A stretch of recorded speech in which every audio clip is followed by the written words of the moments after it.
tayo'y di na nakita. Magandang araw po sa inyong lahat, mga giliw naming tagapakinig.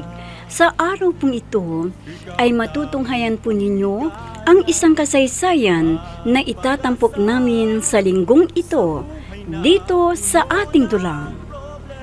Luha. Happy birthday to you.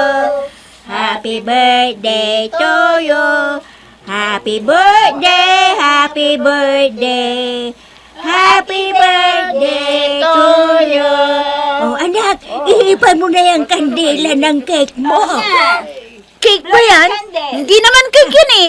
Pandikoko lang yan. Ay, hindi nga cake, anak. Pero kahit paano, ay mayroon tayong pagsasaluhan. Sige na, ihipan mo na yung kandila para makain na natin kasama tong pansit canton na niluto ko. Ayoko niyan. Kung gusto nyo, kayo lang ang kumain yan. Pero anak, hindi ba't matagal na nating ginagawa ito? Mula pagkabata mo ay ganito na ang ginagawa natin. Ang bumili ako ng pandikoko at magluto ng pansit canton sa birthday mo, hindi ba? Noon yun. Nang wala pa akong kamuwang-muwang. Ang tagal na ninyong akong niloloko eh. Anak naman, huwag ka namang magsalita ng ganyan dahil hindi kita niluloko. Hindi ba paloloko yung ginagawa nyo? Sinabi niyong cake yan samantalang pandikoko lang naman eh. Anak, pero hindi ba?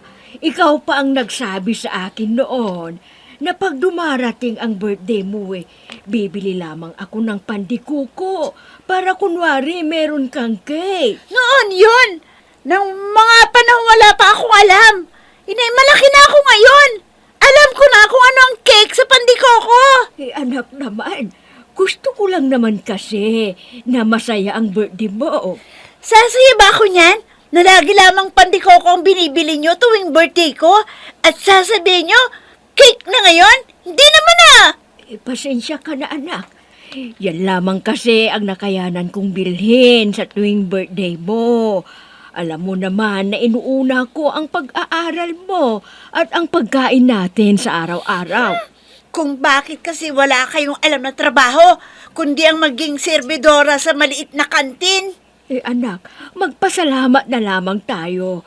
At kahit ganito na pilay ako tinanggap pa rin ako sa kantina. Sige na, kumain ka na. Sige na. Wala na akong narinig sa inyo, kundi kadramahan ninyo. Makaalis na nga! Teka! Bridget, anak! Saan ka pupunta? Anak! Bumalik ka dito! Anak!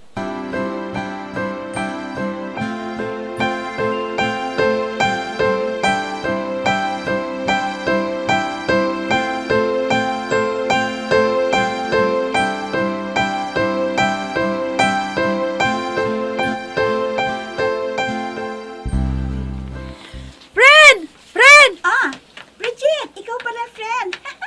Ang aga mo naman akong imbitahan sa birthday mo. Isa ka pa! Huwag mo nga akong asarin dyan pag ganitong naiinis ako sa bahay. Bakit na naman ba? Birthday na birthday mo naiinis ka. Yun na nga birthday ko. Iniinis ako ni inay.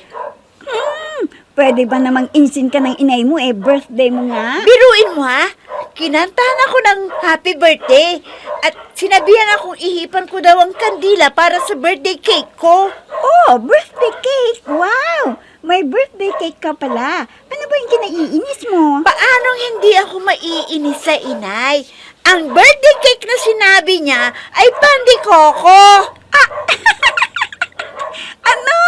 Pandikoko ang birthday cake mo? Oo, para nga siyang nang-aasar eh. Grabe naman pala na magbiro inay mo, no? Pandikoko pa talaga ang sinabing birthday cake mo? Yun naman kasi ang lagi naming ginagawa nun. Sa tuwing birthday ko, kunwari, birthday cake yung pandikoko. Pero, noon pa yun, nung bata pa ako. Ngayon dalaga na ako. Tapos ganun pa rin ang birthday cake ko, pandikoko, yeah. Huwag ka na magtampo dyan. Basta may cake ka, kahit na pandikoko lang sa birthday mo. Tsaka pa. Oo, mabuti pa. ayusin mo yung mukha mo. Dahil ako na lamang ang magtitreat sa iyo. Birthday cake ko sa iyo. Ha? Totoo? Oo. Pupunta tayo sa mall at bibilhan kita ng birthday gift ko sa iyo. At saka tayo kakain. Dahil na-deal ko yung property at malaki ang commission ko. Kaya ayusin mo na yung hitsura mo.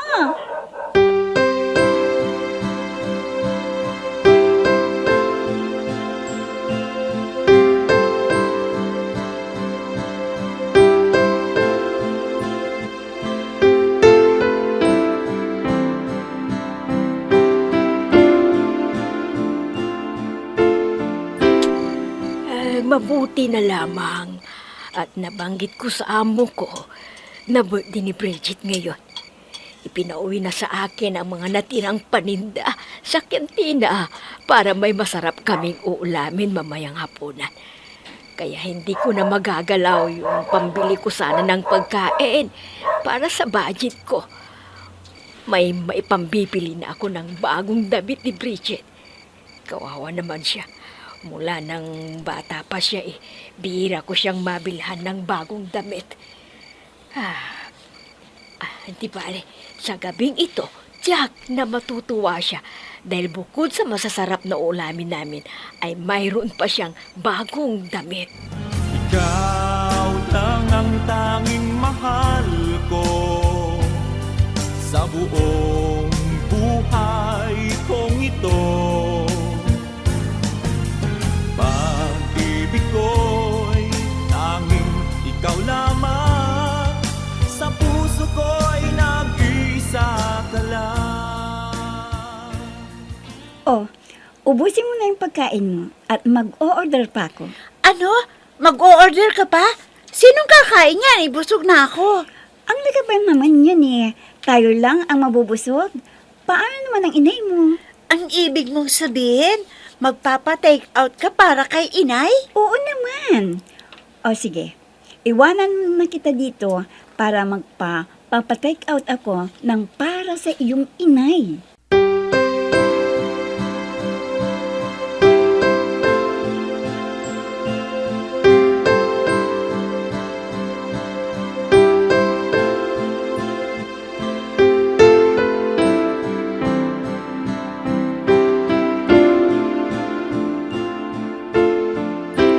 Mabait talaga ang kaibigan mong yun, ano?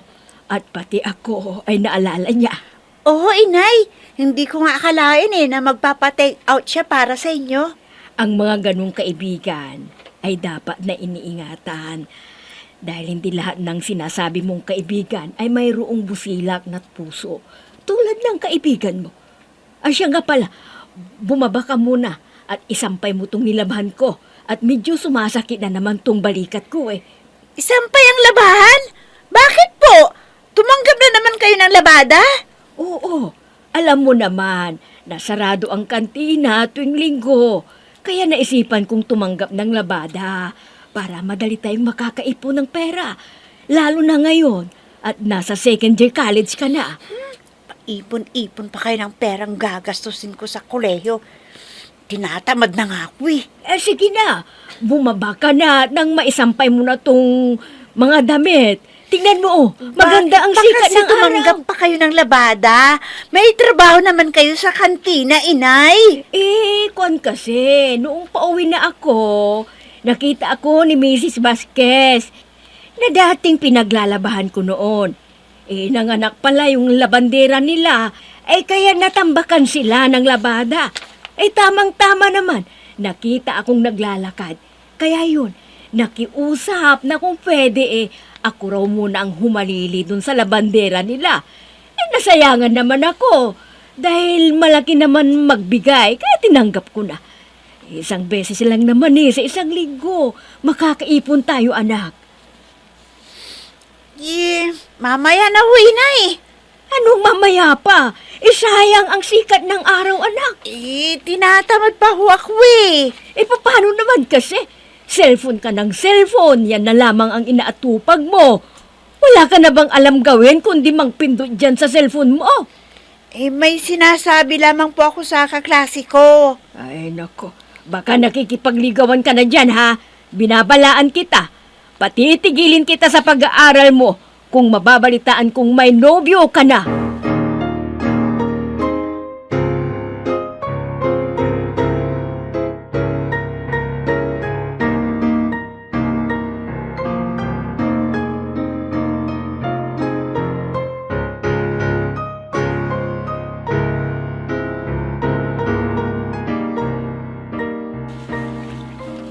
O ano, uwi ka na? Oo, Ang aga-aga mo namang uwi sa bahay ninyo. magre-review pa kasi ako. Exam natin next week. Bilib ako sa'yo eh. Seryoso ka sa pag-aaral mo. Wala ring patutunguhan ang pag-aaral mo dahil mag-aasawa ka naman. Kasi walang silbi ang pagiging working student ko kung hindi ko pagbubutihin ang pag-aaral ko. Naku, hindi mo naman pakikinabangan ang pag-aaral na yan eh. Dahil magiging taong bahay ka lang pag nag-asawa ka na. Yun ang hindi mangyayari. Dahil bago ako magpakasal sa magiging nobyo ko, ay sasabihin ko muna na magtratrabaho ako para dalaw kami na magtataguyod sa kinabukasan ng aming magiging anak. Eh bakit yung kapitbahay namin? Nakapagtapos nga ng commerce pero anong nangyari? Oh, ang bagsak niya, yun, nag-aalaga ng anak. Yung kapatid ng isa kong kaibigan, graduate ng engineering. Eh, anong trabaho ngayon? Nandoon sa Saudi, driver. O, asa nang sinasabi nilang natapos nila? Wala! Walang pinagtunguhan ang pinag-aral nila. Hindi naman pare-pareho ang tao eh. Nagkataon siguro na yun ang gusto nilang mangyari sa buhay. Pero kung ako ang tatanungin, magtatapos ako ng aking kurso para magkakaroon ako ng magandang trabaho sa hinaharap at hindi na natiling mahirap ang Ikaw buhay. talaga, ang dami mong nalalaman. Napakabata mo pa pero napakaseryoso mo sa buhay. Ang mabuti pa, sumama ka sa akin at magsimula tayong maghanap ng mayamang maliligaw. Ay, nako. Ikaw na lang mag-isa nang humanap ng mayamang manliligaw. Dahil ako, mag-aaral muna ako ng lessons ko. Nag-isa ka lang.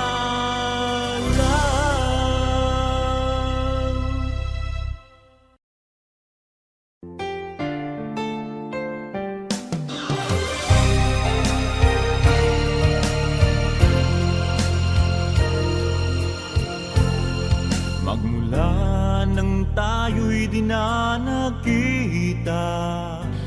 Talagang iniwanan na ako ng bruhang yun. Napaka-KJ. Ang mabuti pa, hahanapin ko yung ibang kabarkada ko. Hi, Bridget! Oh, Shaina, ikaw pala. Susundin sana kita sa classroom mo eh. Talaga? Kung sinundo mo pala ako ay, hindi mo ako makikita sa classroom ko ngayon. Ha? Bakit naman? Hindi ako pumasok sa klase ko, no? Masyadong boring eh. Tinatamad ako. Tamang-tama kung ganon. At hindi rin ako pumasok sa last subject ko. Oh, ano pang hinihintay natin? Halika na. May pupuntahan tayo kung ganun. Ha? Saan? Birthday ng isa kong katropa at nag-iimbita para sa kanyang birthday party. Talaga? Tara na kung ganon.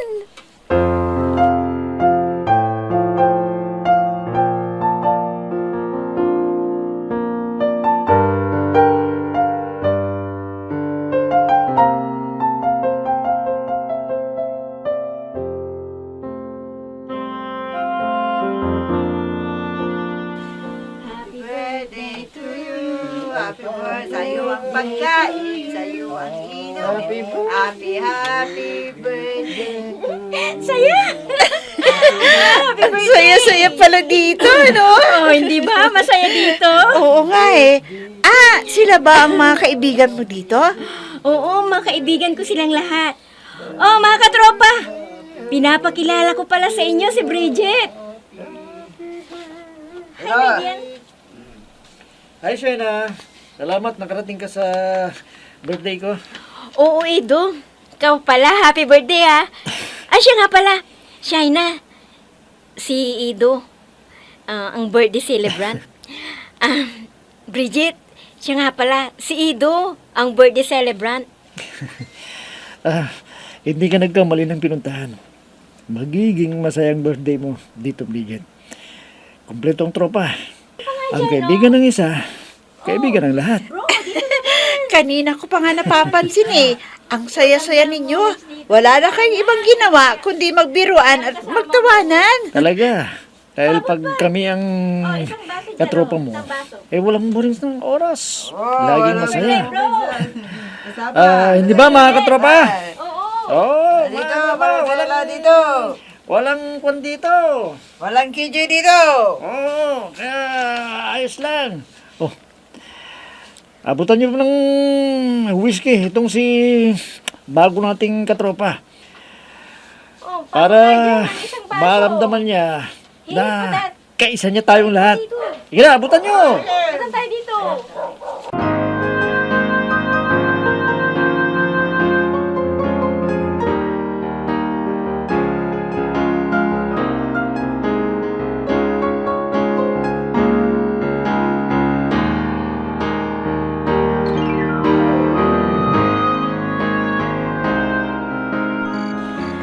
Maghahating gabi na. Pero wala pa rin si Bridget. Nasaan na naman kayang babaeng yon? Ay, nahandog na ako. Hindi pa siya dumarating. Pero hindi naman ako makatulog kung wala pa siya. Ay, nako, nasaan na kayang babaeng yon? Baka kung anong mangyari sa kanya. Nako, huwag naman po sana. Wala naman po sanang masamang mangyari kay Bridget.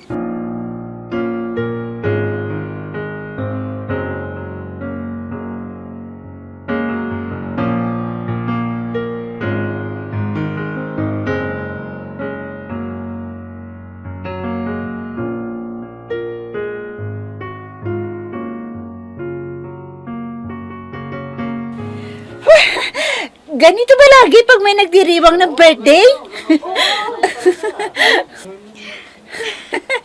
Ang saya-saya, no? Oo.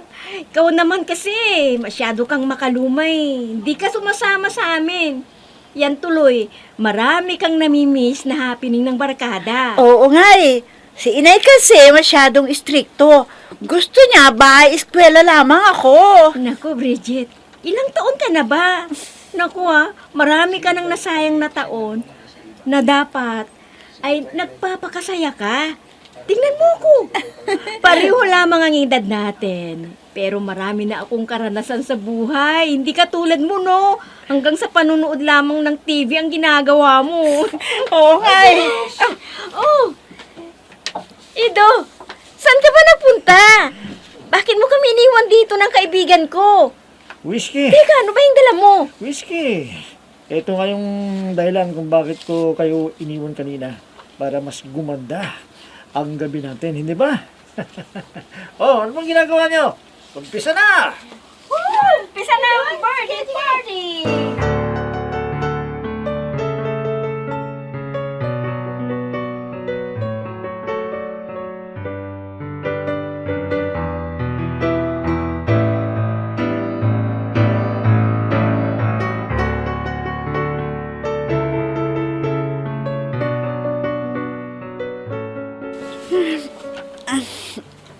Nahihilo ako.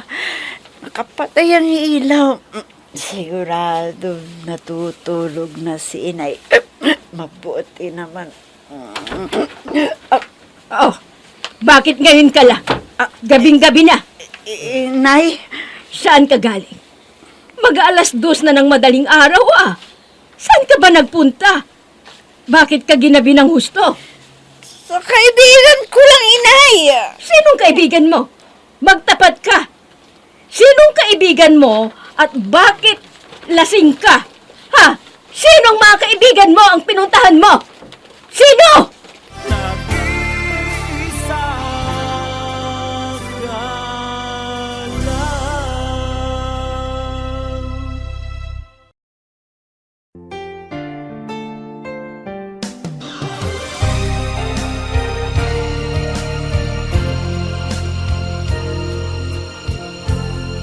Magmula Sasabihin kaya ni Bridget ang totoo sa ina? Mga giliw naming tagapakinig, sundan bukas ang karugtong ng kasaysayan na itinampok namin sa linggong ito dito sa ating dulang. Luha. Mga nagbibigay buhay sa ating dula ay sina Mayra Abrehal Narnola, Susan Madigdeng, Robert De Guzman, Jun Cabato, Emma Dalope, Andrea Solar, Ami Diaz, Jonathan Bravo, at si Oscar Ora. Technical Supervision at Musika, Oscar Ora. Nilapatan ng tunog ni Robert De Guzman, Willie Francisco. Sa panulat at direksyon, Eva Alcoriza.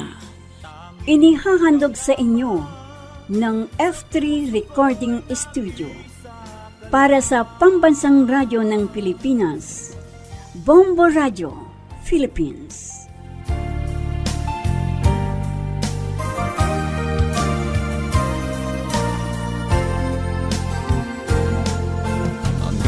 Alaala nating di malilimutan, kay sarap ng ating suyuan. Lagi kong natatandaan